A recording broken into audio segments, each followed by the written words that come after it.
Wait for people to. Are you sure you all want to go? This is the most exciting part.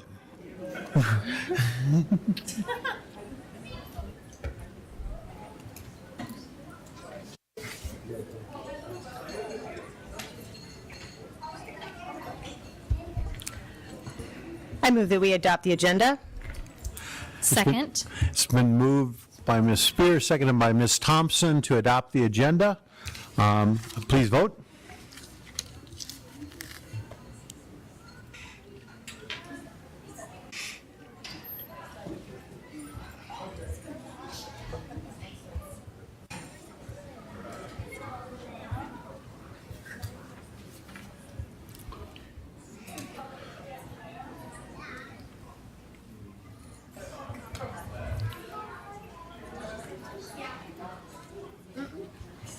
Is everybody in? That passes unanimously. That brings us to the call for an executive session.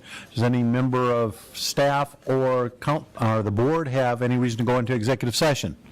Seeing none, we will go on to our next item number 5, communications and announcements, and 5.1, presentations and recognitions. Dr. Guerin. President Holcomb, members of the board, cabinet, and guests, I'd like to introduce Ms. Anna Andrews, president of MSD38. Thank you. The You Make the Difference in Shining Star Awards are presented by the Madison District Classified, Certified, and Classroom Teachers Association and Madison Administration to recognize the certified and classified staff who truly demonstrate Madison's vision of inspiring passion for learning and leading in an ever-changing world.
And tonight's first You Make the Difference Award recipient is Grace.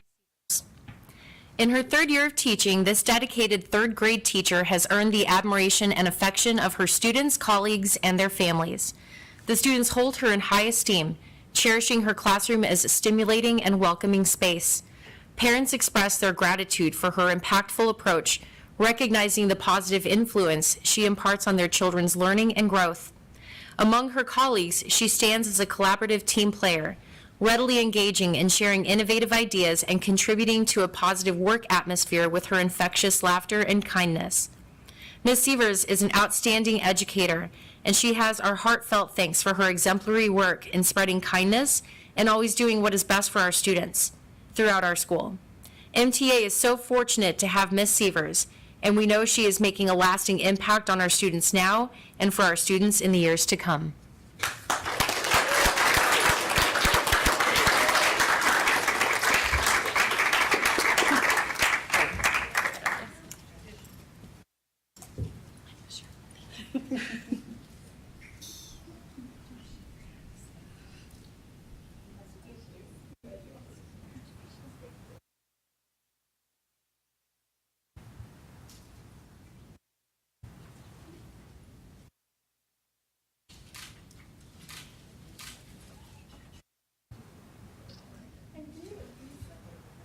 If you would like to say a few words. Yeah, sure.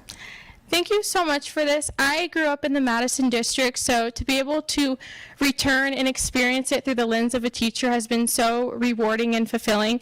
Working at MTA has quickly become one of my favorite parts of my life, and that's due to the really sweet students that I have, their amazing families, the really awesome teachers that I work alongside, and my very supportive and motivating administrators, Mr. Merrill and Mrs. Smith. So thank you so much. This means so much. Also, my grandma's here, and she's the coolest person in every room. So thank you.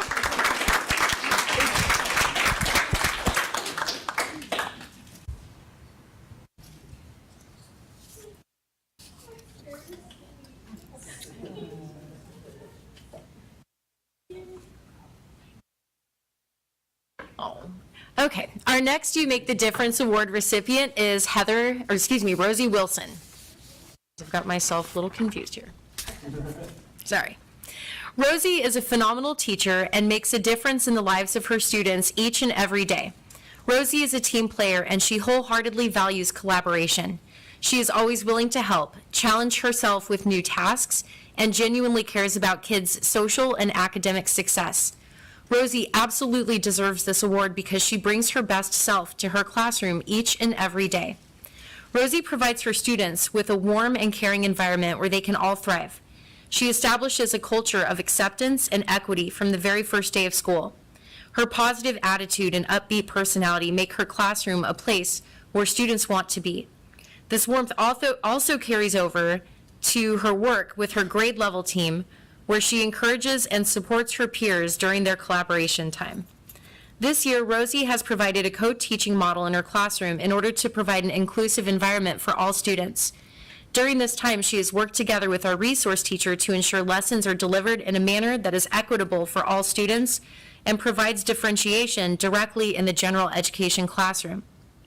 She has taken on this new role with compassion and a desire to provide the best education possible for her students. As you can see, Rosie goes above and beyond as both an educator and a coworker. Her heart is in it, and she shows this each and every day. Rosie deserves to be recognized for her amazing efforts and the impact she has had at Rose Lane. She truly makes a difference every single day.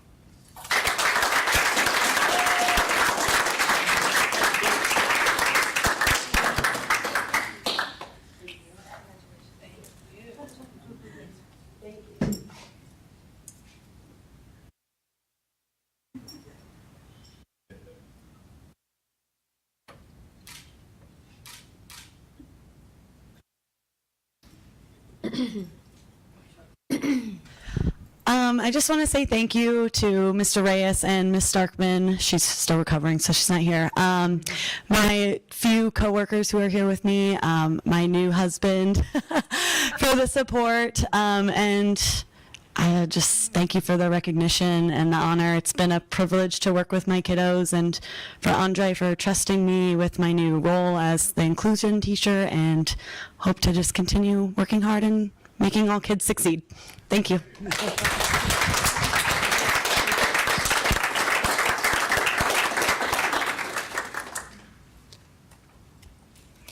And our first Shining Star Award recipient this evening is Heather Cook. Our attendance clerk and kindergarten aide embodies the essence of a shining star with her exceptional qualities.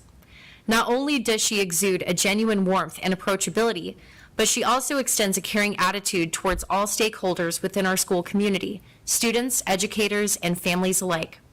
Her profound knowledge of our school operations is an invaluable asset, ensuring a smooth and supportive environment in the front office.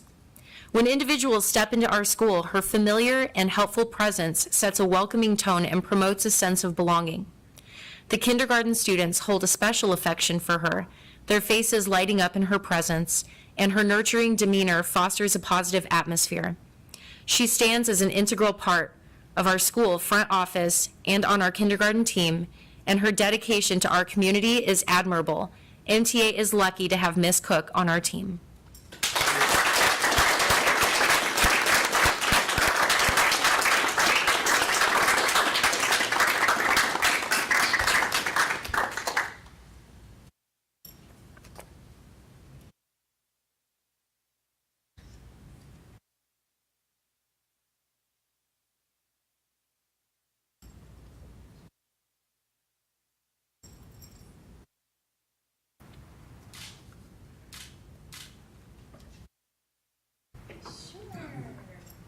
I just feel so lucky that I have the best job. I get to work with the adults in the morning and kiddos all afternoon.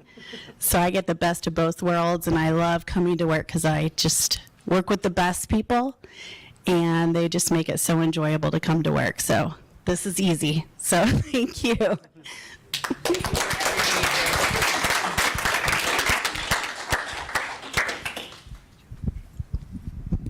And our second Shining Star Award recipient is John Loreth. John, our Shining Star, brings the best version of himself to our campus every single day. He is the definition of cool, calm, and collected. John is always willing to lend a helping hand at a moment's notice and does so without any hesitation. When Rose Lane was moving to on-site online learning during the pandemic, we were tasked with a challenging situation that required a lot of furniture movement. John, along with our other custodians, was tasked with this. Not once during the multiple-hour task did John complain or even show the slightest bit of frustration. Even as the sun went down and the task was still in progress, John remained composed and focused. It is this wonderful attitude that makes him so tremendous. Fortunately, this is the same version of John that Rose Lane is blessed with every day on campus. John reminds us all what it means to lead by example. He provides calm in a job that can be stressful on many days. He does not let that stress show, and our campus is all the better for it. Teachers are not hesitant to reach out for help because he provides a safe space for their requests. His amazing attitude goes such a long way in providing a supportive climate for all our staff. John has remained dedicated to Madison School District for numerous years, and Rose Lane is so lucky to have him. We are so thankful for and proud of our Shining Star, John Loreth.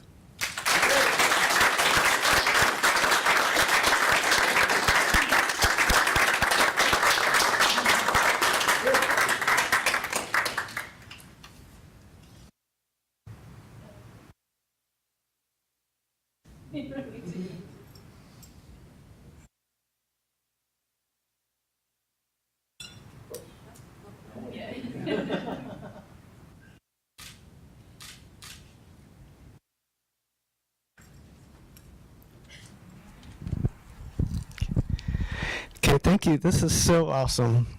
Thank you guys so much. I feel so lucky I get to work with the most amazing people at Rose Lane every day, starting with our amazing principal, Andre. So I feel very blessed. Thank you guys so much.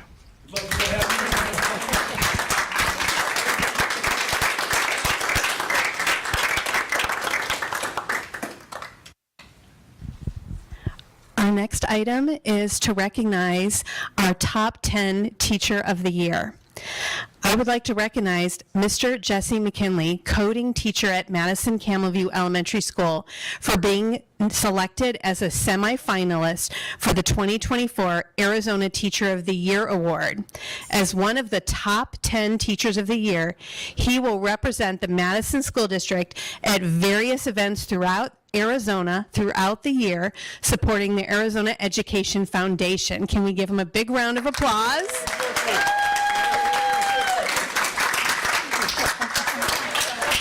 But wait, there's more. He was recently honored at the Arizona Teacher of the Year Gala, hosted at our own beautiful Madison Center for the Arts. It was truly an honor to attend and celebrate with his family and his colleagues, and I even got to meet his mom. If you recall, he was also named Amazon Future Engineer Teacher of the Year, which is a national award. He was also best dressed at the awards. And yes, there was a Best Dressed Award. You can see that he got that as well. Mr. McKinley strives each day to provide hands-on, engaging computer science, robotics, and STEAM lessons to benefit all of our Camel View Cubs. We are so lucky to have Mr. McKinley as part of our Madison family. Mr. McKinley, will you join us up here?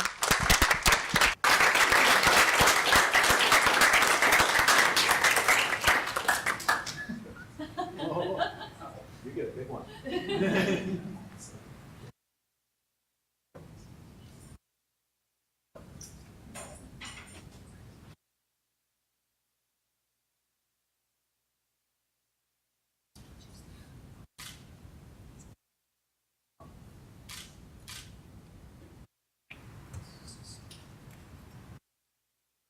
Boy, okay. I've come prepared. We would expect nothing.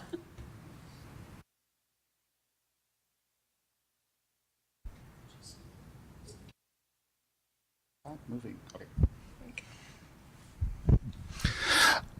President Holcomb, members of the governing board, colleagues and friends, and guests, I am deeply humbled and sincerely grateful to stand here before you tonight as one of the semifinalists for the 2024 Arizona Teacher of the Year Award.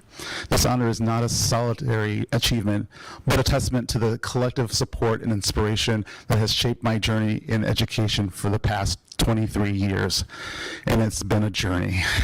First and foremost, I want to express my heartfelt gratitude to my students. You are the reason I wake up each morning with a sense of purpose and enthusiasm. Your curiosity, energy, and boundless potential constantly reminds me of the importance of my mission as an educator.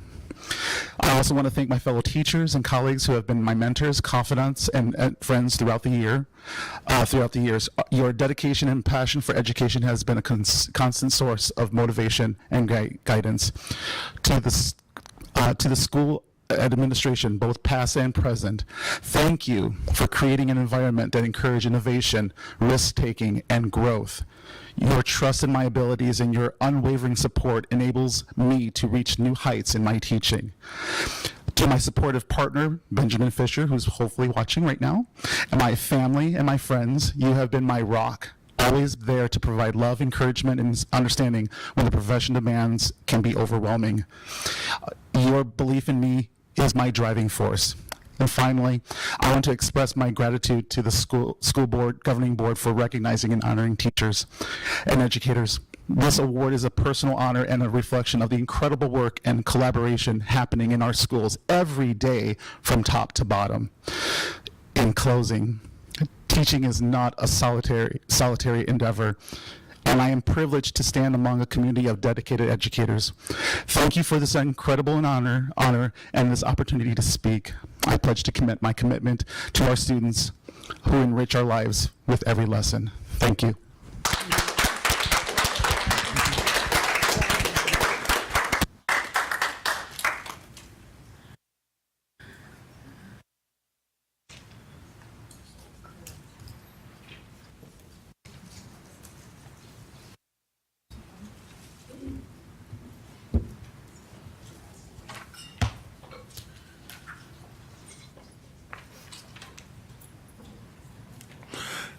And with that, all the D-backs fans are entitled to leave. Oh, now they're all.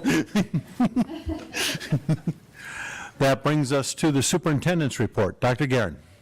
President Holcomb, I'm not more exciting than Game 7. I'm a little devastated. I do have some exciting news, President Holcomb, members of the board, cabinet, and guests.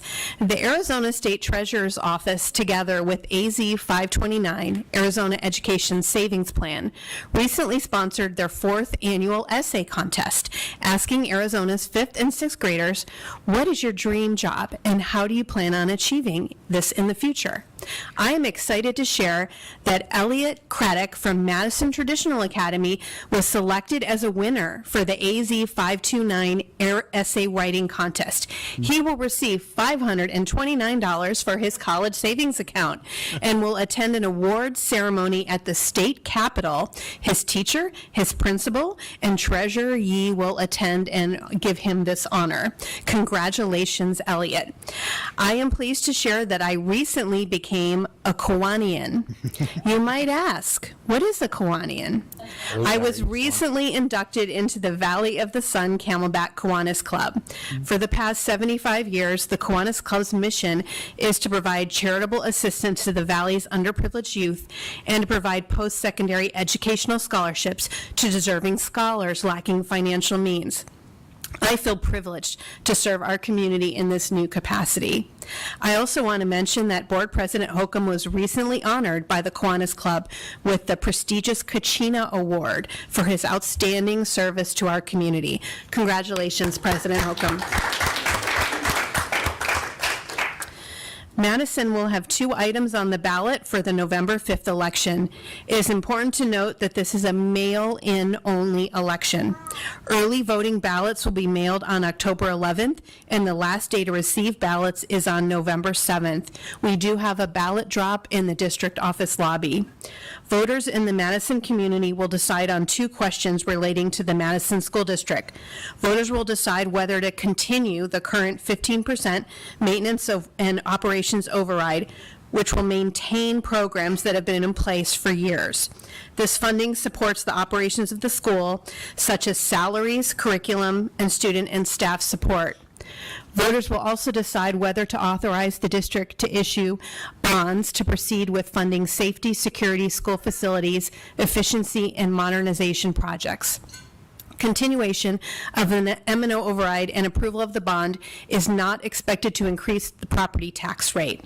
Please do not hesitate to let me or Ms. Garvey know if you have any questions about either. I would like to invite everyone to join the Madison Center for the Arts in partnership with the Madison Education Foundation and attend an immersive art experience, Artrageous, on November 17th. And please pair the show with the pre-show VIP experience on the patio. Check out the Madison Center for the Arts website for more information. And finally, did you know it's Parent-Teacher Conference Week in Madison? Thank you to our staff for the longer hours this week as you meet with families to support our students. Thank you to our families for your partnership and support of your child's teacher and their school. Strong, open communication between families and school staff is just one of the critical ingredients that makes the Madison family so special. Thank you. Thank you, Dr. Guerin. Ms. Spear, would you like to give your governing board report? Yes, thank you. I will be very quick. I just wanted to say, I extend my congratulations again to Jesse McKinley from Camelview. I've been on the governing board for about 11 years now, and I've been watching him innovate and create and evolve his role at Camelview and incorporate STEAM into everything he does for the last 11 and a half years. He is very deserving to be nominated to Teacher of the Year. And I also wanted to congratulate Rosie Messner and Grace Sievers, and John Loreth and Heather Cook on their awards tonight. And also thank you to the Rose Lane Children's Choir for coming. It's always such a joy to have happy students in your boardroom. It is a great reminder as to why we are here. So that's all I have. Thank you. Thank you. Ms. Kazi. Thank you, Mr. Chair. If I could echo Ms. Spear's comments regarding all of our amazing winners, and these are my favorite board meetings. And we got to hear the Go-Go's. I mean, I'm done. Like, is the year over yet? Because I'm good. I just wanted to mention that I attended the Arizona School Board Association's Maricopa County meeting last Monday. If any board members have any questions regarding the ASBA, please let me know. And just wanted to add a few more details about the Taste of Art, Artrageous event. So I don't know if we've talked a little bit about what Artrageous is about, but they're kind of like a Blue Man Group. So kind of a low bar cost to get to see the Blue Man Group at the Madison Center for the Arts as opposed to having to go to Las Vegas. Tickets are $40 for adults, youth $20. It's a very family-friendly event.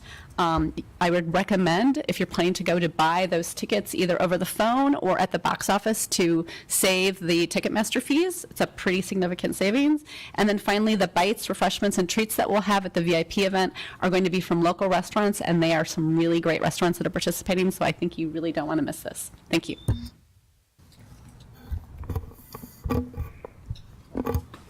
Ms. Thompson, it's your turn. Waiting Sorry. patiently to be That was, called you were on. very polite. Well done. I want to echo the congratulations to our award winners and to Mr. McKinley.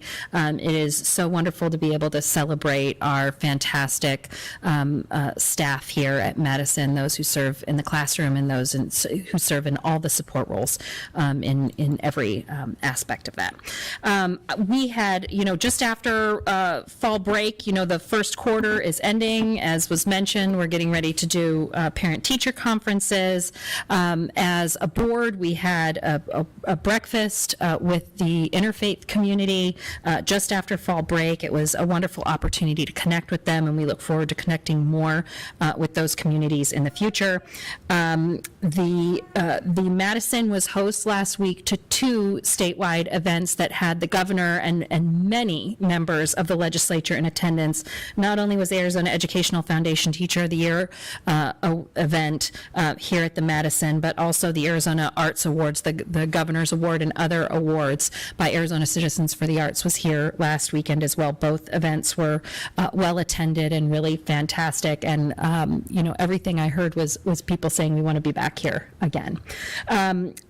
Looking forward to all the fall festivals, the trunk or treats, and all the other events, fundraisers, et cetera, that are happening on our campuses.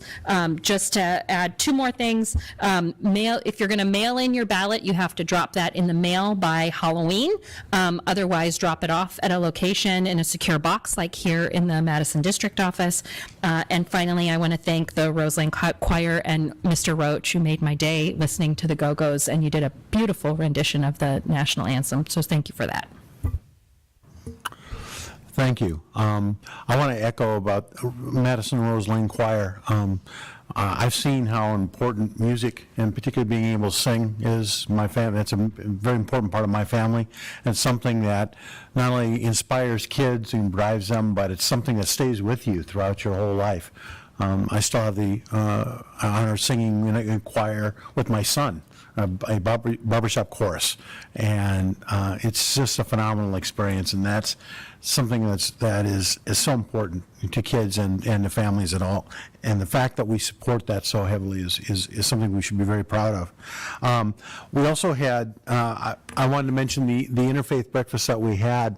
That is not just to bring the leaders of the church, or churches and your faith organizations in, but it's to really build a partnership. And one of the things we have is, if those of you in the audience, if you hear it, there is a faith-based group that within Madison or would like to help our schools. We are trying to build those partnerships, and that flows both ways. That's a very important thing. If you think about it, our faith-based groups and our schools are serving the same communities, families and our kids, and that can be a very important partnership. The other thing I want to mention is that we have the Discover Madison tour coming up is November 3rd, and I'm surprised, is it the 3rd? The 3rd is Friday. 3rd. Okay, we all vote on it, it's the 3rd.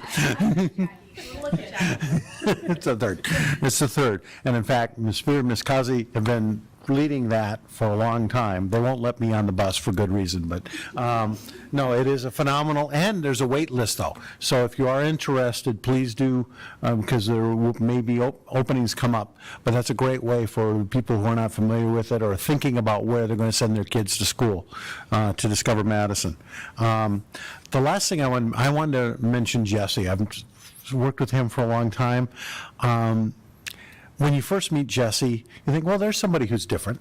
I mean, he's flashy. You look, you first meet, and then after you've talked to him for a while, you said, this person is really special. And then you see him teach, and you see him interact with kids, and it's very clear this is somebody who's extraordinary. And Jesse, it comes across in so many ways with Jesse, but and we're very glad to have him, and he's phenomenal. We have so many people, though, that are that way, that they have their own difference of personality. You talk to them, they're special, and what they do is extraordinary. And so I'm glad we were able to celebrate that, and he's probably the finest shining example of that that we have in Madison. And with that, that brings us to our consent agenda. Does any member of staff or the board have anything that they want to remove from the consent agenda? Seeing none, I will entertain a motion to adopt the consent agenda as presented. So moved. I will second that. Moved by Ms. Thompson, seconded by Ms. Spear. Please vote.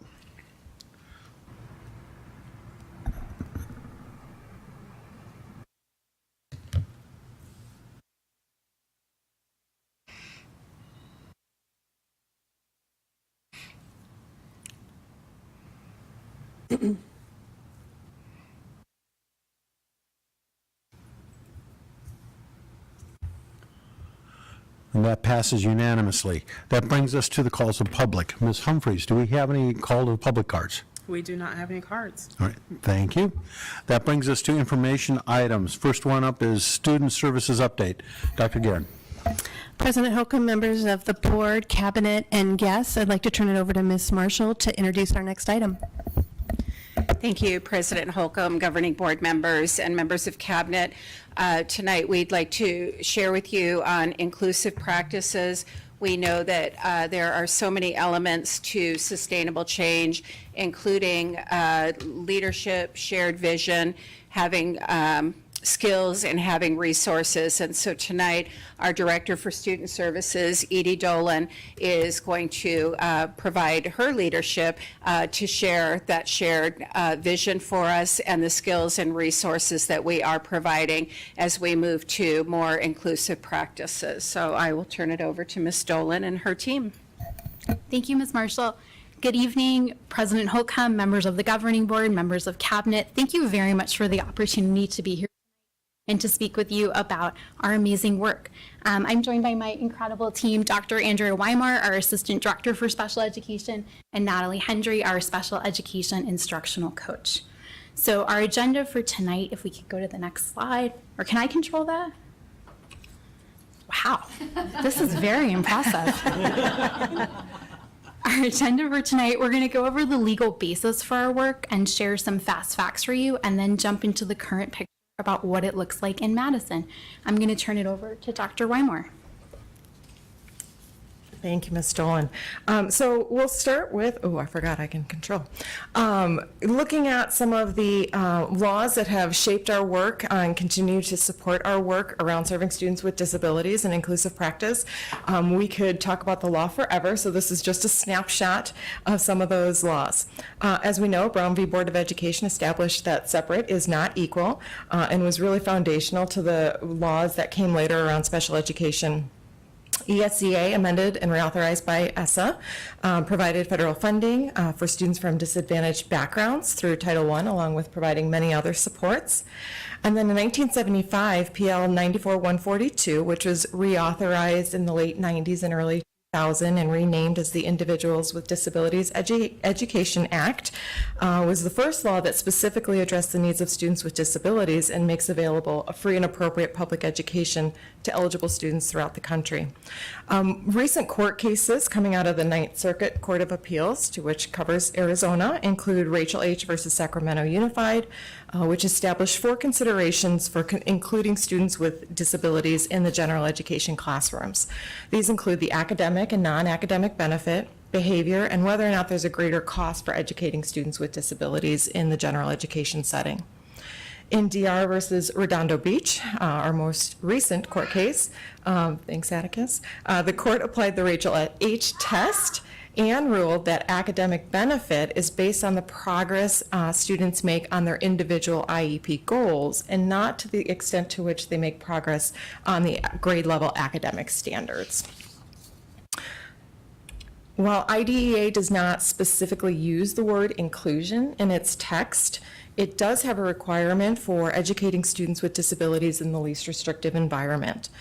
This requires that students with disabilities participate with their general education peers to the maximum maximum extent appropriate, and they are not removed from general education classes unless they're unable to make progress on those IEP goals, even with the use of supplementary aids and services.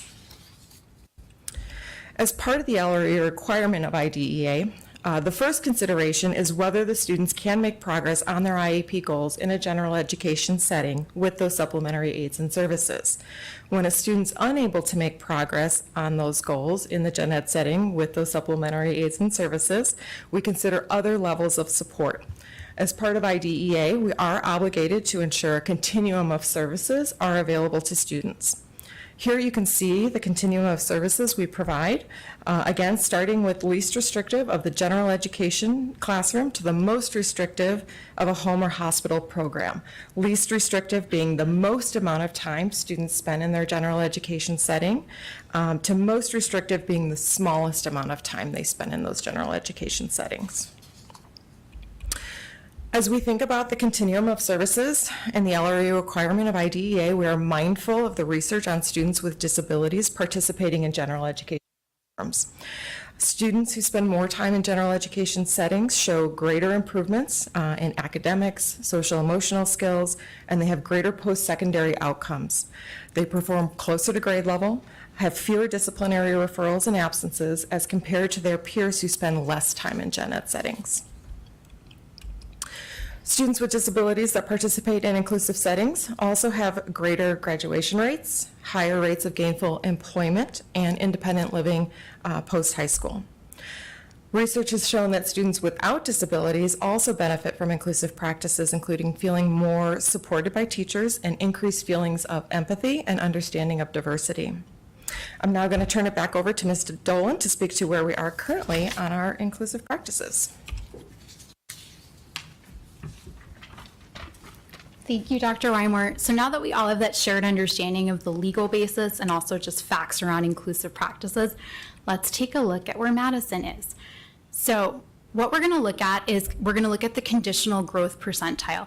I know from your work with Jason, you're all familiar on conditional growth percentile, so I'm not going to spend a lot of time diving into this, but really what we're looking at is we're looking at growth. So we're taking a look at student growth and seeing how they progress throughout a year. This is a very, very small sample size, okay? So it's about 40 students, so it's, I have to just qualify it with the small sample size, but even though it's really small, it's really exciting. So I'm gonna tell you what we're looking at. So what we're looking at right now, we're gonna look at 7th and 8th graders. And what you're comparing is the year before. So the year before for students with an IEP, they were supported using a pull-out model. So they were provided their instruction being taken outside of the general education class as compared to the following year when they're supported in a co-taught class. For students without an IEP, what you're looking at is the year before they were in a general education class, and then the second year they're in a co-taught class.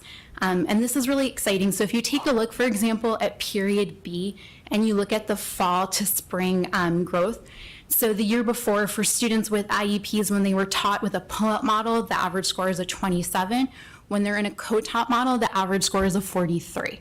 If we're looking at students without IEPs, the year before it was a 37, and then the year after it's a 53. So taking a look, it's pretty compelling, that limited evidence that we have so far that this is really benefiting all students.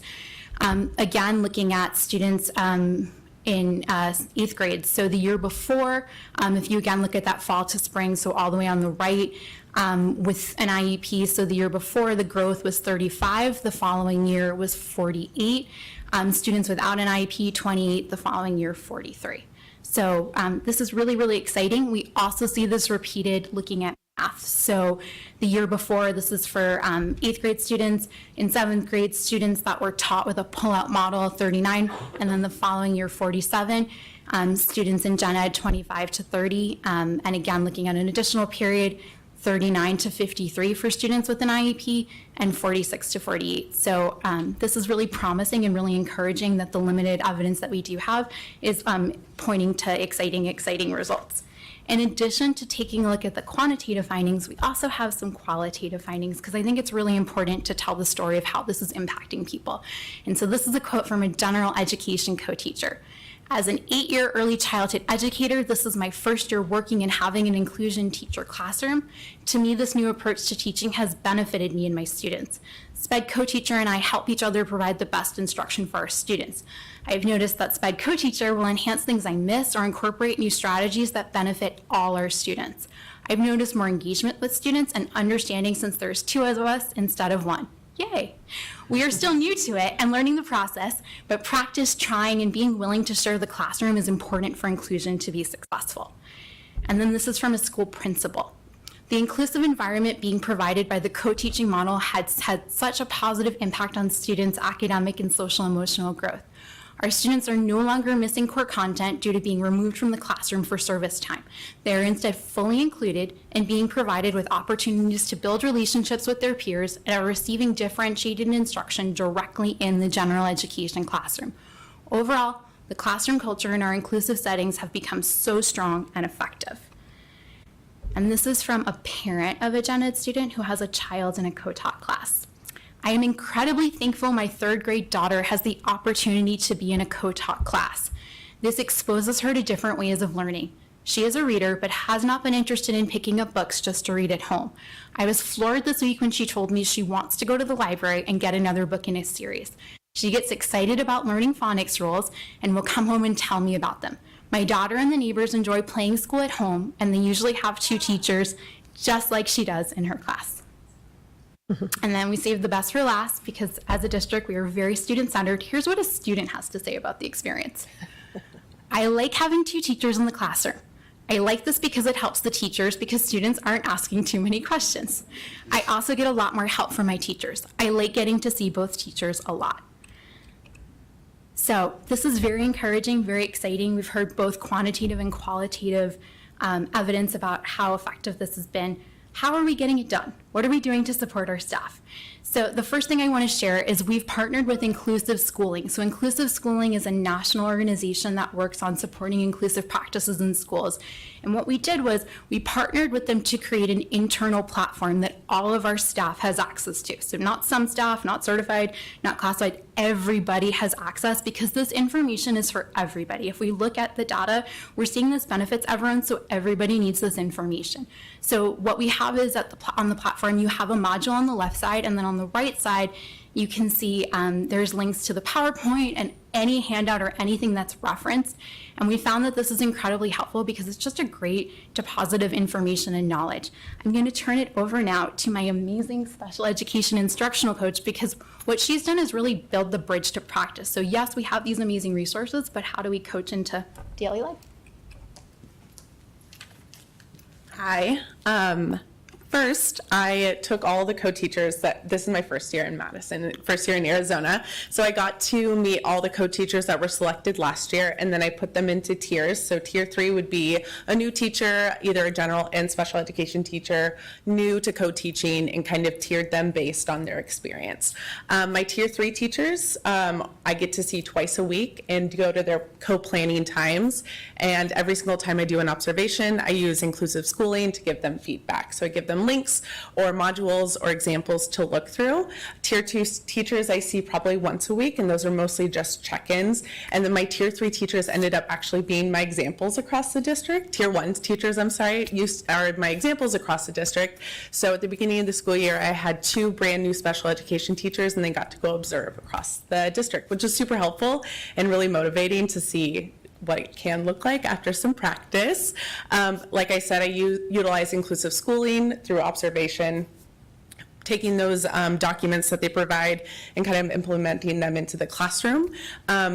Based on the co-teaching pair, sometimes I will step in and actually teach a lesson for them to show what it should look like, or I'll do in-the-moment teaching as well. A lot of the teachers, since there are a lot of people in there, it's better just to have feedback after and then go in during their co-planning time and then provide the feedback. But yeah, and next one. So we were able to co-host ASU's Urban Collaborative. That was really exciting. We got to have 3 of our schools highlighted, and we had directors, principals from across the country come into Arizona, and they got to visit our schools and see our students as well. On our next slide, they were able to go to Madison #1, Simus Elementary in Rose Lane. So not only did they see co-teaching live in action. They got to see some social emotional lessons as well, and they actually got to go see an orchestra lesson with a mix of students with special needs and general education students. So it was super fun. That feedback was also super helpful because we have a wide variety of people that were giving us ideas, and we got to all come together and kind of implement different factors. Yeah, and send it back to Edie. Thank you. So I think something that's been really exciting is not only is this work so impactful for all kids, but it's gotten really positive attention and allowed us to build different collaborations.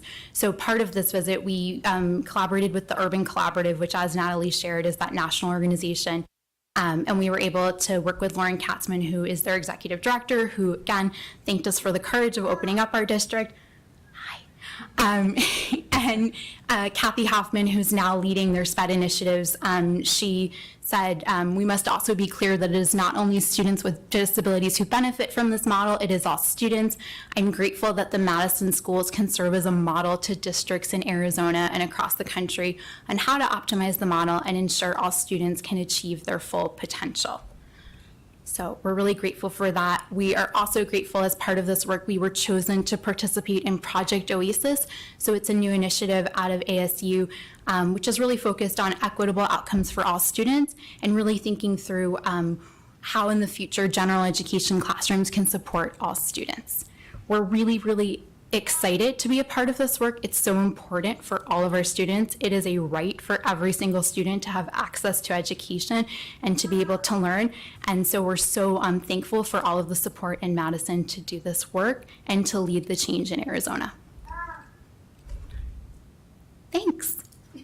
We'd also be happy if you have any questions. We'd love to answer. Thank you very much. Members of the board have any questions, comments? Ms. Kazi. Thank you. That was a lot of information. I'm very impressed with how this is a dense presentation, but so helpful, because I will tell you, I've heard from, I think, parents whose students have IEPs are oftentimes concerned about mainstreaming the way they see it, and I think that you did an excellent job of showing research that demonstrates the benefit not only for the students who have the IEPs, but also for all students in the classroom.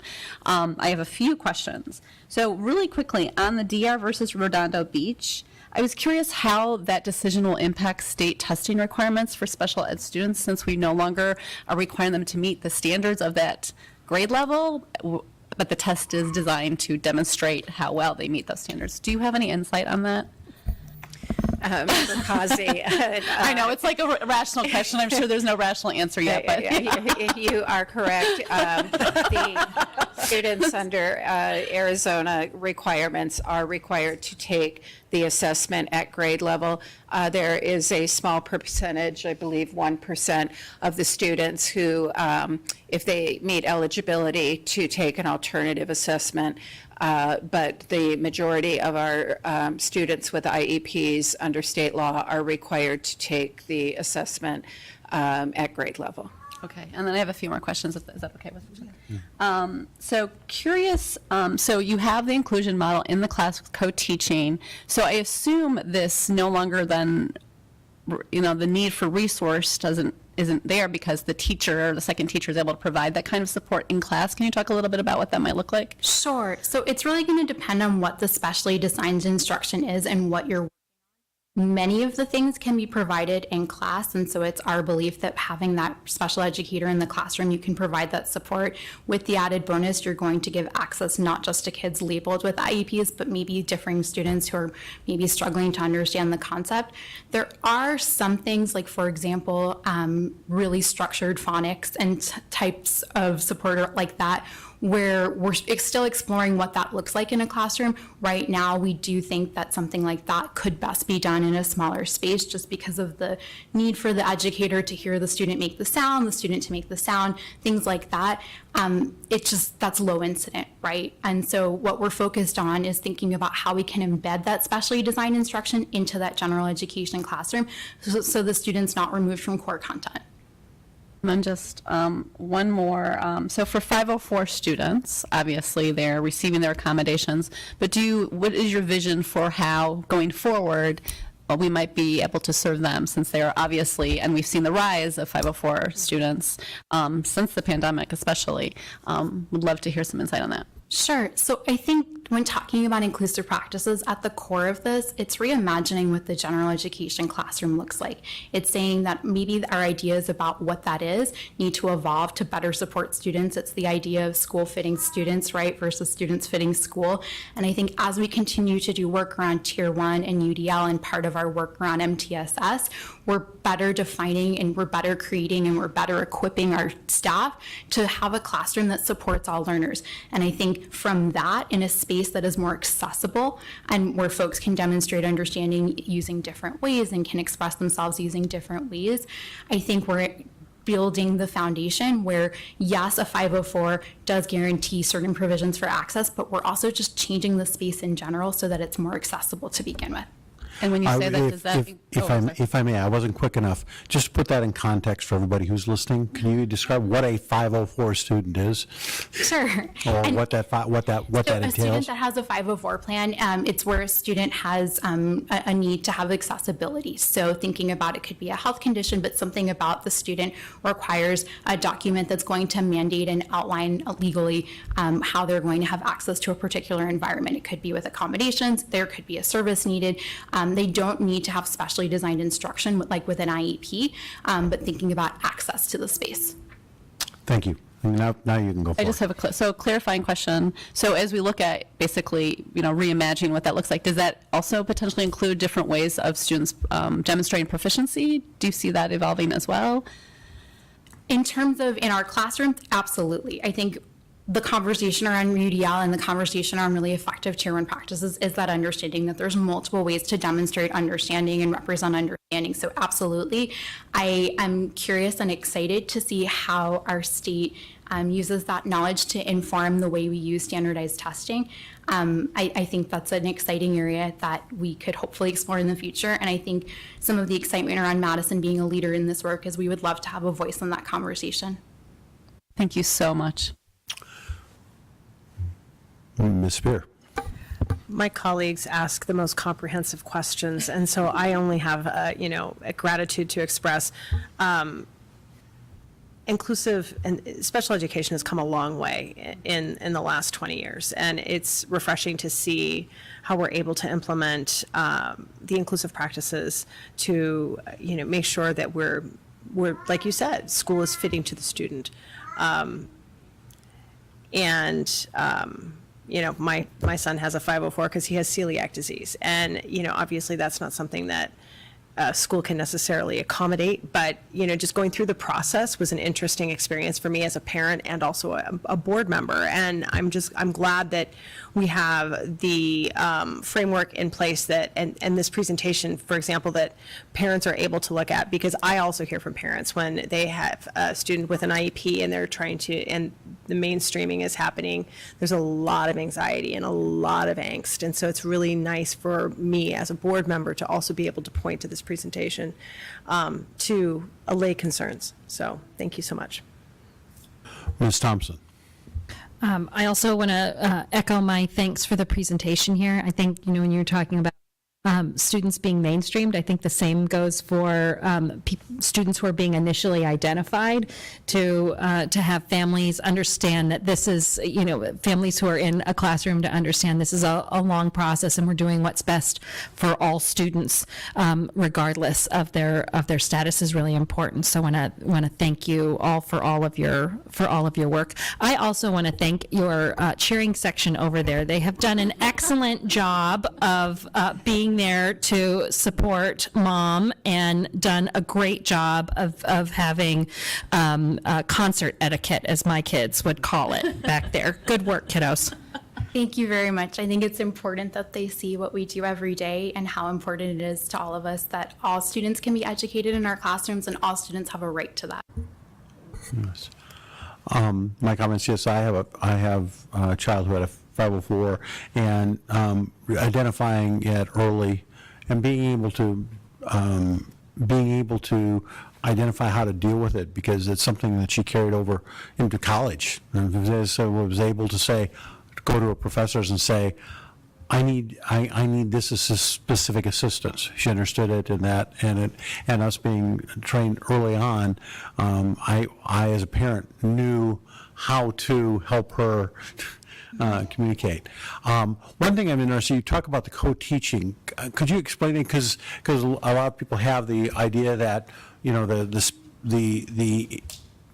student who's being brought in for inclusion, you know, that teacher is focused on that student, which in some regards is, but how does that look in relation to how the teacher interacts with the other students and how that, so I can get a better picture of that? Sure, absolutely. So special education is a service, right? It's not a place. You don't need to go somewhere to get special education. It's something, a service that's provided that a teacher does through specially designed instruction.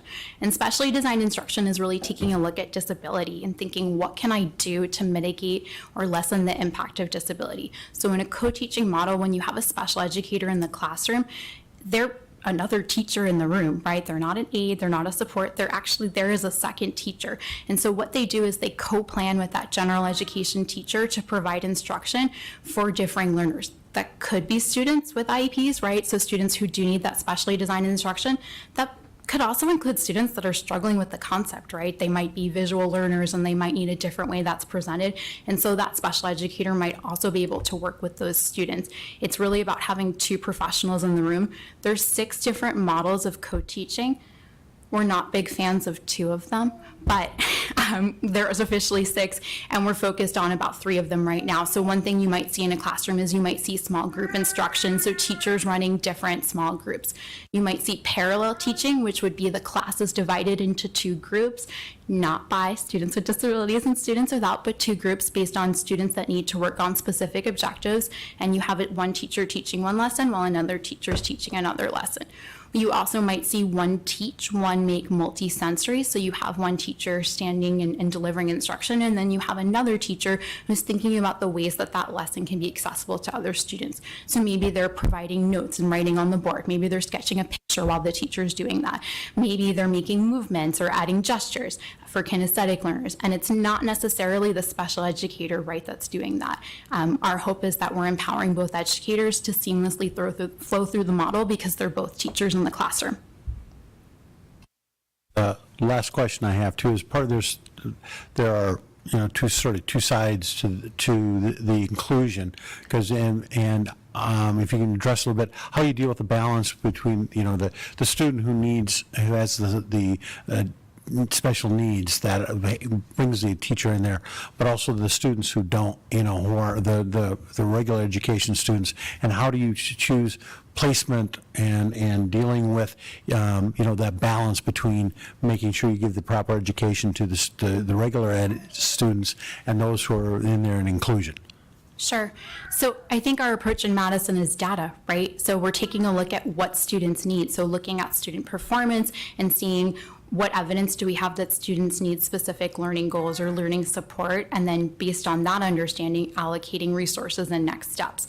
So figuring out it's not necessarily a student with an IEP, it's not necessarily a student without an IEP, but on a given unit, who mastered that unit, who's still struggling, who needs a foundational skill in order to be able to access it. And then based off of that grouping, being able to then tailor instruction to meet student need. Am I understanding your question correctly? Yeah, and the way you've described it, it looks like it's an extension of what we try to do is have some individualized education based upon what individual students need. This is just a more focused application of that in regards. But there's also issues that come up, or parents, about whether there's a disruption in a class, or how do you balance, you know, the need for inclusion for a student or a group of students, and then the needs of the general ed students are also in there. Thank you so much for clarifying. I appreciate that. So I think this goes back to what we were discussing, right, about imagining what that gen ed classroom should look like or sound like or feel like. And what do we need to do to equip all teachers, right, so that maybe we're shifting that classroom climate to one that understands differences and responds to differences in different ways. I'm not saying if there's complete disruption and instruction can't continue, that's what we're promoting. I'm saying that what we're really thinking about is how do we create that space so that all students are seen, they're heard, they're understood, and then after that, with those supports in place, then determining, do we need any additional steps? LRE, The concept of LRE is not fixed, right? So it's every student, their least restrictive environment might not be that gen ed classroom. There's that continuum of special education services. The idea behind the law is you're just moving one step at a time, and you're making sure before you're making a decision about a student's placement or where they should receive specially designed instruction that you've tried with accommodations, you've tried supports, you've done differing measures, and you've gone through that legal process to make that decision before you move on to the next step. And so in the case that you're describing, we would want to implement those measures to make sure that we've provided for that. And then if that's not the case, we're looking at the data and we're seeing that the student isn't making progress, right? We're seeing that there's still that need. What else can we do? What else can we offer that might result in perhaps for some of the specially designed instruction that might need to be provided in a different setting in order for that child to achieve progress on their IEP goals. Did you want to add? No, I was just going to add, thinking about that continuum and looking at that data and looking at data and student need and going through then that continuum, right? If we're unable to be successful in that general classroom, there is that slide that shows all the different placement or service support options that we have available. So we do have gen ed classroom, we do have resource rooms, we do have specialized classrooms. So we consider all of those things when we're looking at not only the student need for the student with the IEP, but also that impact in the general education classroom as well. Yes, go ahead. So like to me, I have a son with an IEP, so I've been through this process for a long time. So, what I assume, like, what you could do in a situation like that, I think as we look towards the future, and this is something that they did for my son, is that he's on the spectrum, and so he had pragmatic language deficiencies. But learning pragmatic language on your own doesn't really work. Because it's how you communicate and read people. And so he had a group of peers who would then participate with him in a group work.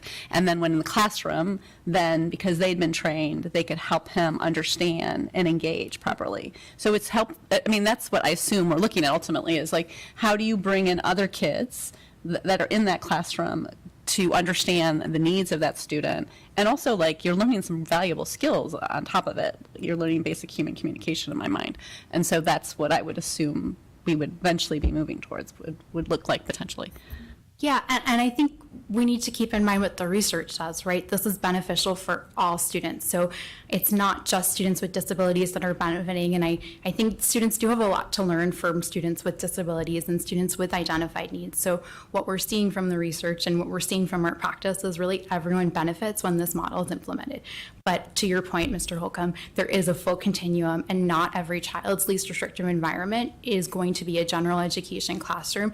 It is a continuum. We just need to make sure we're starting with that before we would consider a more segregated setting. Thank you. I appreciate that. All right. Thank you very much. An excellent presentation. Thank you for the opportunity.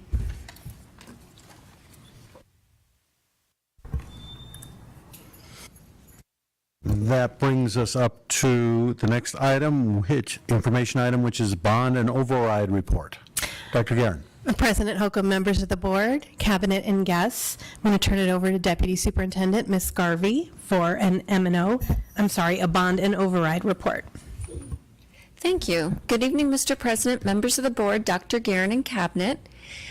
Tonight's presentation is going to be on our overrides, both our maintenance and operation and our district additional assistance, which is capital, and our bond. At the last meeting, I presented the annual financial report, which was every fund of the district. This report specifically pulls out information within that report that's specific to items that are 100% funded by our taxpayers through their support.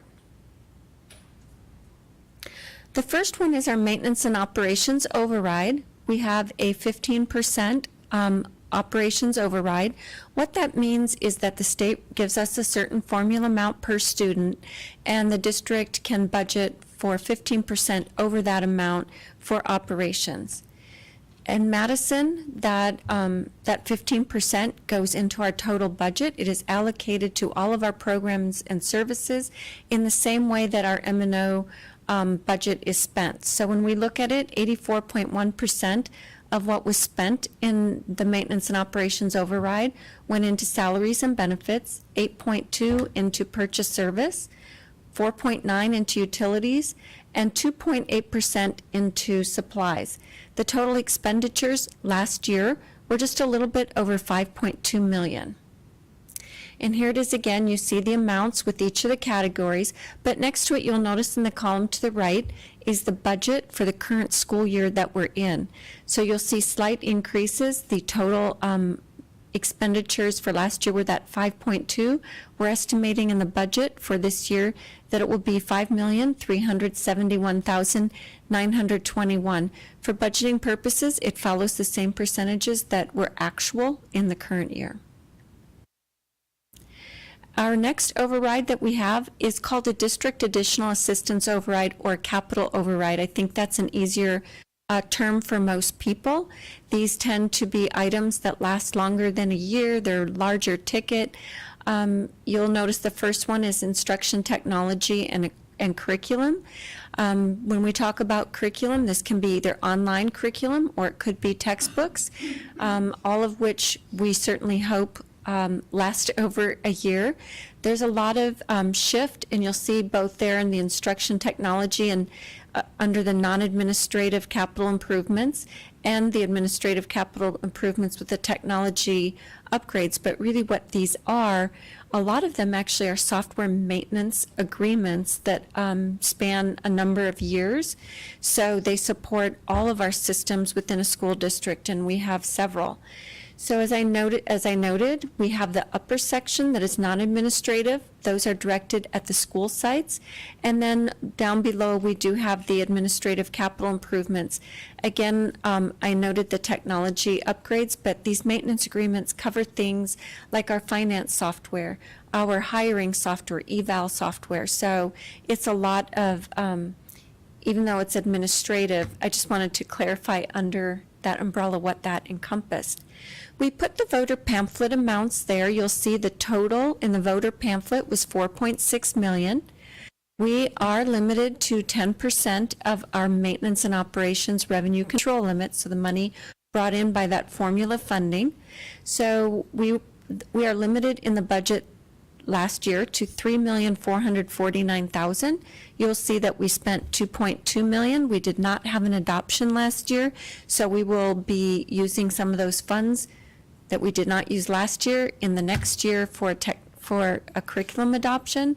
You will see that we have in the 23-24 the budget at 10% totaled $3,581,000, with the majority, of course, going into non-administrative, more into the schools and classrooms at $3,442,000, with the bulk of it in that technology and curriculum. You'll see the only other category there actually is preventative maintenance to schools. So those are things that keep our buildings going before you actually have to replace major items. And that total is $3.5 million.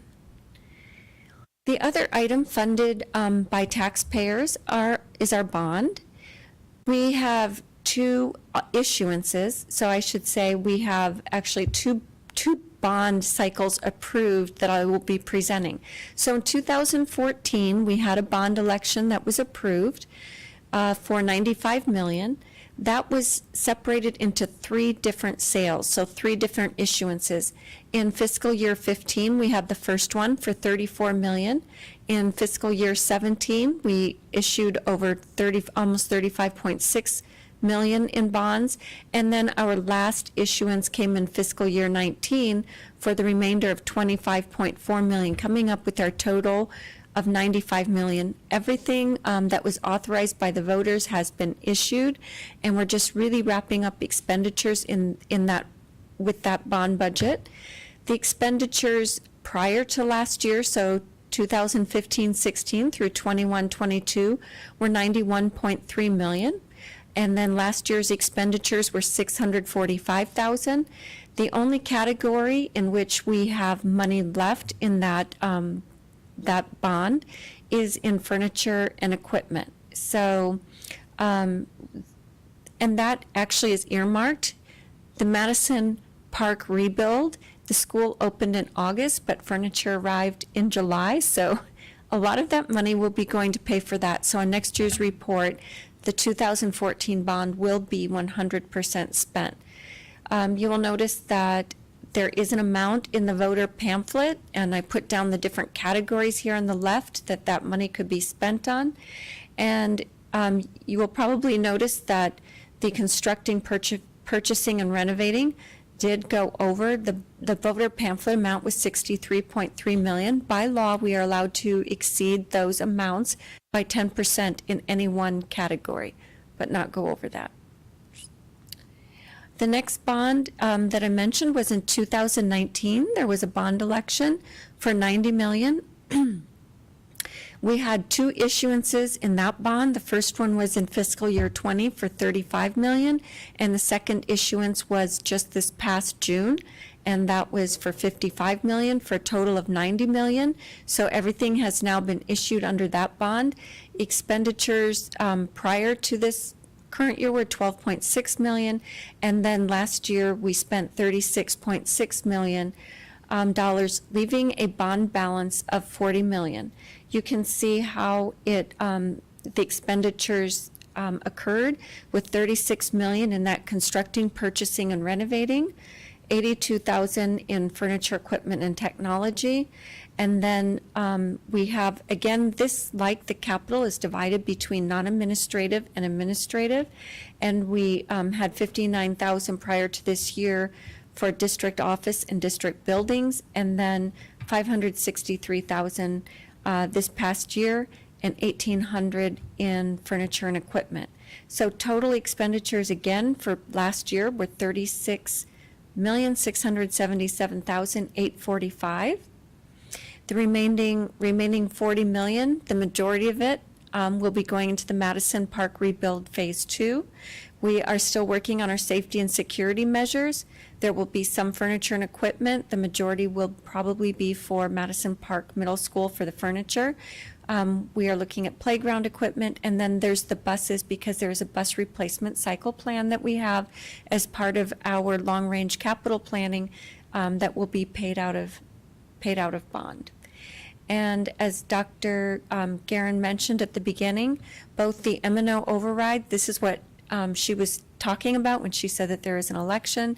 It will be the M&O override to continue what we're doing there, and then the bond issue as well. And just really, again, we are just very grateful and can't thank our community enough for supporting us in the past in order to be able to do these projects and continue our programs. Are there any questions? Questions or comments from the board?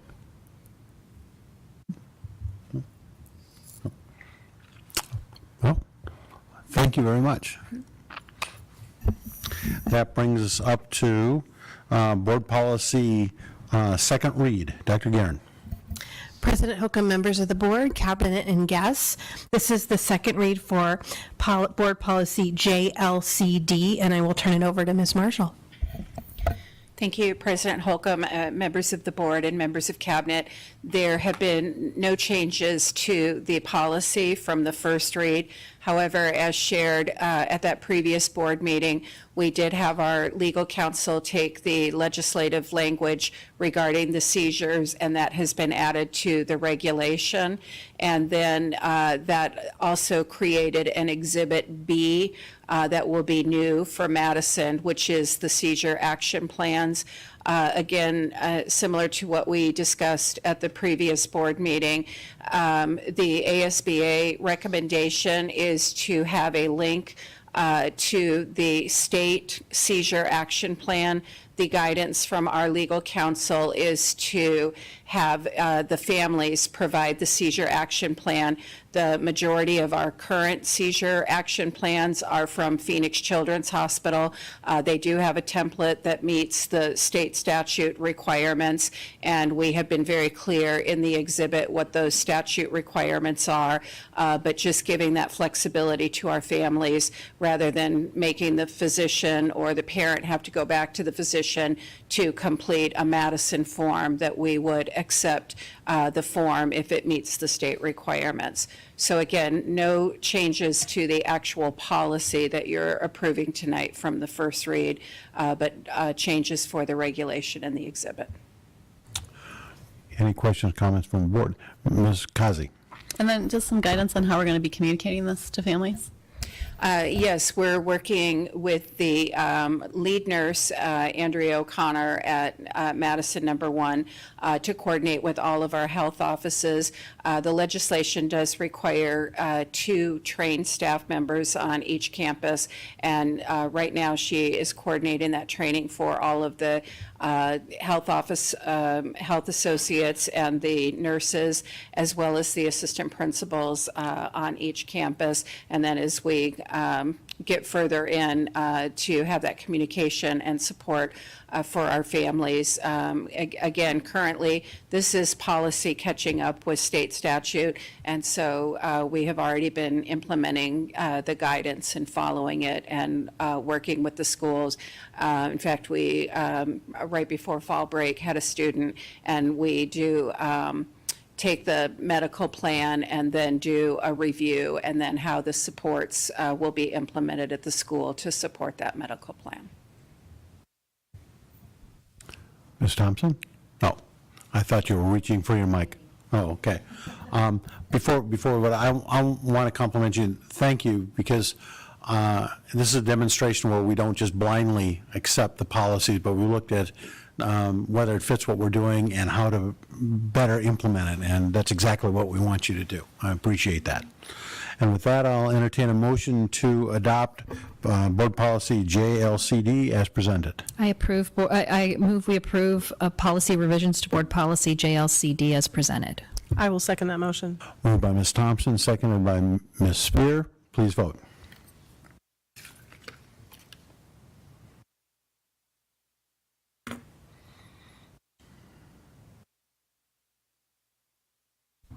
And while we're voting, top of the 7th, Diamondbacks up 4-2.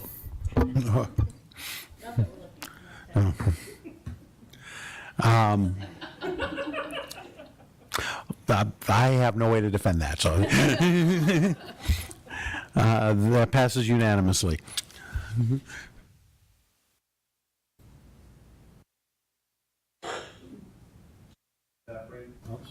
That brings us up to discussion regarding future meetings. Dr. Guerin. Well, I should do this rather quickly then. So we actually have a very busy couple months coming up, especially because we have some months when there's only one board meeting. So we will have packed meetings. When we were discussing in cabinet today, the next meeting is November 14th. We'll have an executive session to discuss my goals. We'll have a Simus Elementary showcase and You Make a Difference Shining Star from Simus and Meadows. And then we will have a student achievement report from Mr. Pienkowski. The letter grades are coming out very shortly, and he will give us a more in-depth look at the student achievement. So we are very excited about that. And we just got a plethora of new board policies from ASBA. We had we divvied them up in cabinet, and Ms. Humphreys and I won the prize to go first. So we will be bringing many policies as a first read. So you will see over the next 3 meetings, you will have first read, second reads, first read, second reads, and we'll stagger them, and we'll provide the board updates every Friday on all of those policies. And we will also bring our lease agreement for Madison Highland Prep to that next meeting. And then December 5th, we will have the district budget revision hearing. We can talk about exploring a board self-evaluation, and it will already be time to start talking budget advisory and interest-based negotiations. So it begins again. So we live in this year and plan for next year, and that cycle continues. Cabinet has been quite hard at work, and I just want to express my appreciation for them. That's all. Any questions, comments, or additions from the board? Okay, with that, I will entertain a motion to adjourn. So moved. Second. Moved by Ms. Spears, seconded by Ms. Kazi. Please vote.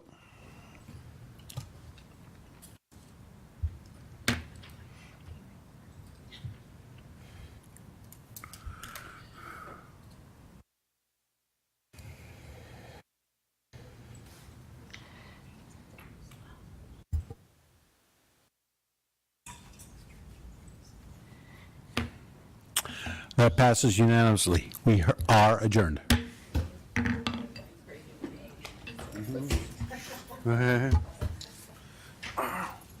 having a coughing attack. Yeah, and I me was too. trying to hold it in, the tears. Yeah, I know how that happens. I get this.